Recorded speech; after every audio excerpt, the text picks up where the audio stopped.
Crispin, The Cross of Lead by Avi, Chapter 33.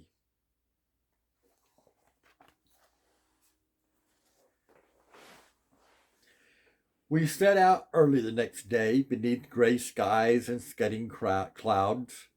The road was muddy, the air moist and cloying.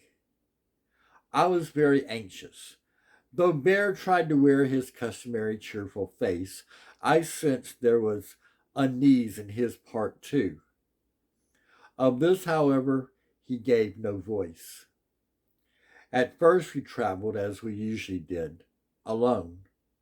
By midday, however, people began to join us on the narrow road. As we drew closer to Great Wexley, their numbers increased. To see so many added to my disquiet. Bear, who had come to know my humors well, worked hard to calm me. "You don't have to worry," he said.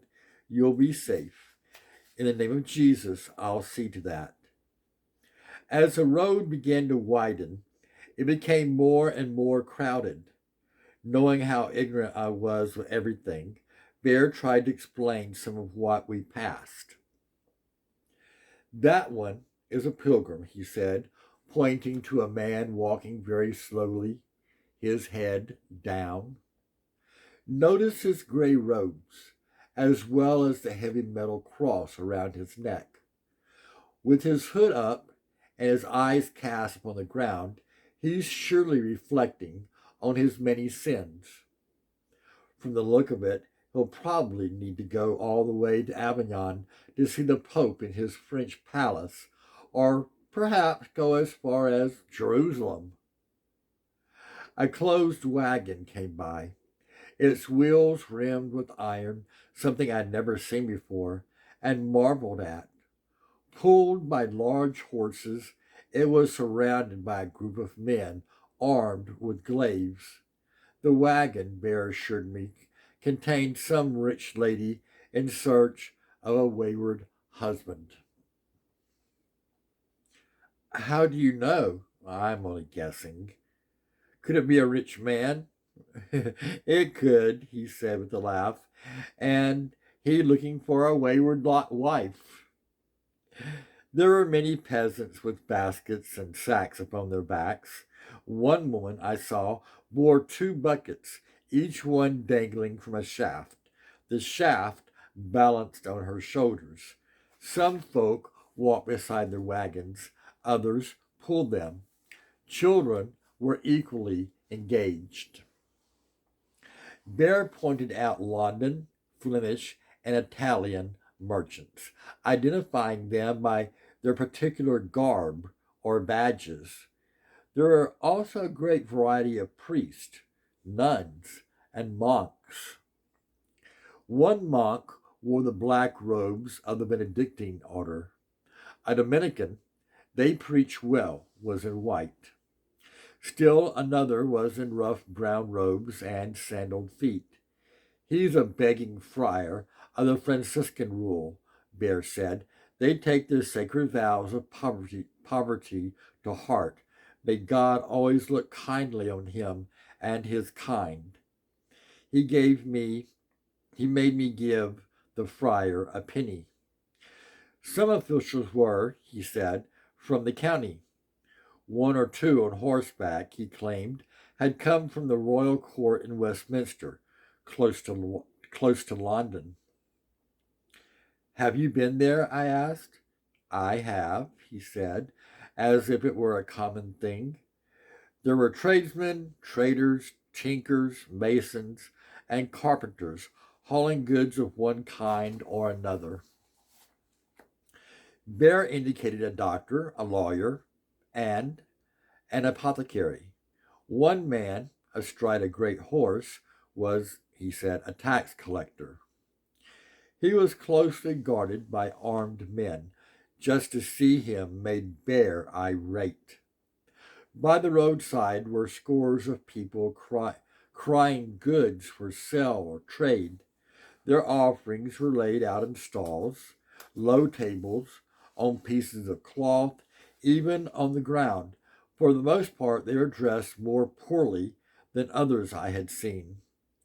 Once a troop of helmeted soldiers passed us by. They were chanting raucously, pushing people aside as they came. In their hands were long yew-bows. Quivers of arrows were on their backs.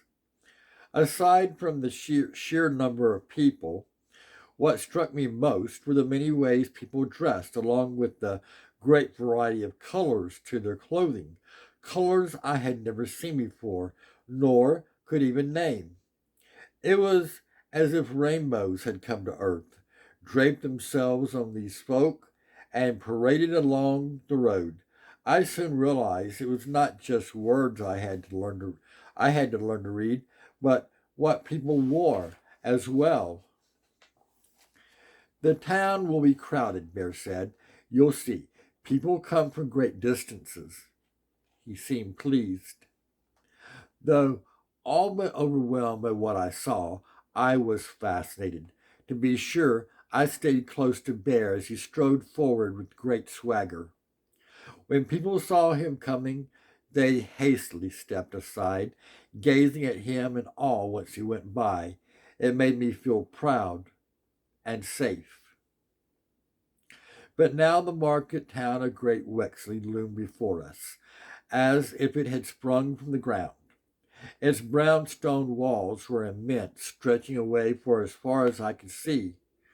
Where do those walls go? I asked, for I had never seen anything so vast.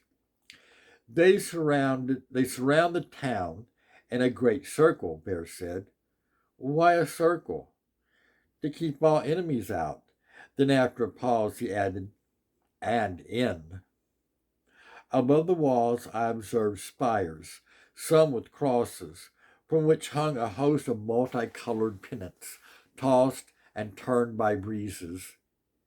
It may seem odd, but it made me think the town had long hair, and each strand blown by wind was yet another color.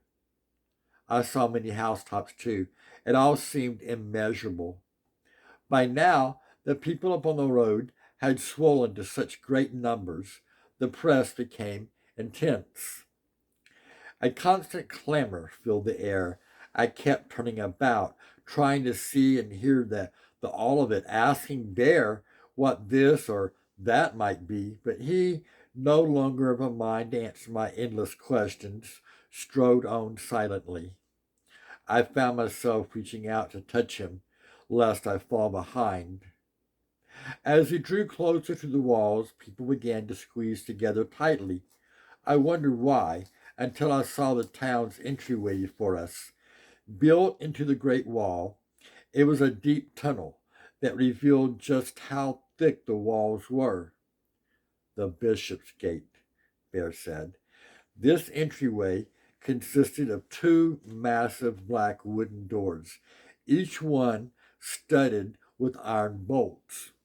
The doors had been swung open and pushed back against the walls. Behind them, a portcullis had been raised halfway up, looking like teeth prepared to bite. Above the entryway was a design with markings on it that looked like a shield. Black cloth was wrapped around it. Bear was gazing at it intently, but when I started to ask him what it meant, I realized he'd shifted his gaze to the gate. I followed his look. Soldiers, their chests covered with iron plates, were guarding the entryway. Pointed metal helmets were on their heads. Tall glaives were in their hands, swords at their sides, daggers on their hips.